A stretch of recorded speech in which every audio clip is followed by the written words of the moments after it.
السلام علیکم۔ ایک پراسرار داستان کے ساتھ پھر سے حاضر ہیں۔ دیکھیے اور شیئر بھی کیجیے، اور ہمارے چینل سیدہ سینٹر کو سبسکرائب کر کے بیل آئیکن کو دبانا ہرگز نہ بھولیے گا۔ یہ میری نیند کیسے کھل گئی اور وقت کیا ہوا ہے؟ اوہ، ابھی تو 12 بجے ہیں۔ شاید ایسے ہی آنکھ کھل گئی، نہیں کسی آہٹ کی وجہ سے کھل گئی ہے، پر ایسا تو نہیں ہے۔ مجھے ایسا لگا ہے کہ مجھے کسی نے جھنجھوڑ کر اٹھا دیا ہے، پر کس نے؟ زاہد نے کہا تھا کہ یہ گھر آسیب زدہ ہے، پر ایسا تو نہیں ہو سکتا، یہ میرا وہم ہے۔ شاید میں نے ان کمبختوں کی باتوں کو ذہن میں بٹھا لیا ہے۔ اب مجھے دوبارہ سونے کی کوشش کرنی چاہیے، اور پھر صبح ان سے پیسے بھی تو لینے ہیں۔ زاہد دوبارہ سونے کی کوشش کرنے لگا۔ جی ہاں، زاہد نے اپنے دوستوں سے شرط لگا رکھی تھی کہ وہ پرانی حویلی میں تنہا رات گزارے گا۔ یہ حویلی کافی عرصے سے بند پڑی تھی، اس لیے لوگوں کا کہنا تھا کہ یہ حویلی آسیب زدہ ہے۔ مختلف قسم کی افواہیں اڑائی گئی۔ ہاں، زاہد اور اس کے دوستوں نے باتوں ہی باتوں میں بحث چھیڑ دی اس حویلی کے بارے میں۔ زاہد کے دوست تو اس حویلی کو آسیب زدہ مانتے تھے، لیکن زاہد نے نہ صرف اس بات کو مذاق میں اڑایا، بلکہ ایک رات حویلی میں گزارنے کا فیصلہ بھی کر لیا۔ زاہد کے دوستوں نے شرط لگائی کہ اگر زاہد حویلی میں پوری رات نہ گزار سکا تو 10,000 دوستوں کو دے گا۔ تو سب دوست ساتھ مل کر زاہد کو حویلی میں لے گئے اور کھلے ہال میں کیمرہ لگا دیا تاکہ زاہد بے ایمانی نہ کر سکے۔ چونکہ حویلی بہت بڑی تھی، 9-10 نیچے کمرے تھے، یقیناً اپنے وقت میں یہ حویلی بہت خوبصورت ہوگی، اور درمیان میں کھلا ہال تھا۔ زاہد نے کھلے ہال ہی میں رہنے کا فیصلہ کیا۔ وہاں ایک پرانا صوفہ سیٹ تھا جو کہ بہت ہی قدیم لگ رہا تھا۔ وہ اس پر ہی سو گیا۔ حویلی میں لائٹ کا بندوبست تو تھا نہیں، تو زاہد نے اپنے پاس موجود موبائل سے لائٹ آن کی۔ رات کے اس پہر جب گھڑی تقریباً 1 بجا رہی تھی، تب زاہد کی آنکھ کھل گئی۔ ابھی زاہد کو کچھ ہی دیر ہوئی تھی سوئے ہوئے۔ پھر سے زاہد اٹھ بیٹھا۔ اس بار زاہد کو کچھ آوازیں آنے لگی۔ یہ آوازیں کسی کے چلنے کی تھی، جیسے کوئی چلتا ہوا اس کے بہت قریب آ رہا ہے۔ زاہد نے غور سے دیکھنا چاہا، پر کوئی بھی دکھائی نہیں دیا۔ اس کی پیشانی پر پسینہ آنے لگا۔ اسے حیرت ہو رہی تھی کہ نظر تو کوئی نہیں آ رہا، لیکن آوازیں باقاعدہ آ رہی ہیں۔ یہ کیا معاملہ ہے؟ دیکھیں جی، آپ جو کوئی بھی ہیں سامنے آ جائیں، اس نے گھبراتے ہوئے کہا۔ صوفے پر سے اٹھ گیا۔ اس کے صوفے سے اٹھنے کی دیر تھی کہ صوفہ ہوا میں اڑنے لگا۔ اسے اپنی آنکھوں پر یقین نہیں آ رہا تھا۔ صوفہ پھر ہوا میں اچھلتا ہوا تقریباً دیوار سے اتنی زور سے ٹکرایا کہ فرش پر الٹا ہو گیا۔ زاہد تو ہونکوں کی طرح دیکھ رہا تھا۔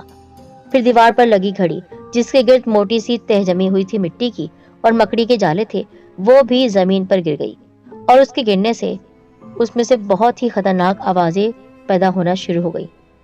زاہد نے چیخ ماری اور کانوں پر ہاتھ رکھ لیے۔ یہ سب کیا ہو رہا ہے؟ بند کرو، بند کرو یہ سب، زاہد نے تقریباً چلاتے ہوئے کہا۔ تو ایک تیز ہوا کا جھونکا آیا۔ ہوا اتنی تیز تھی کہ طوفان کا گمان ہو رہا تھا۔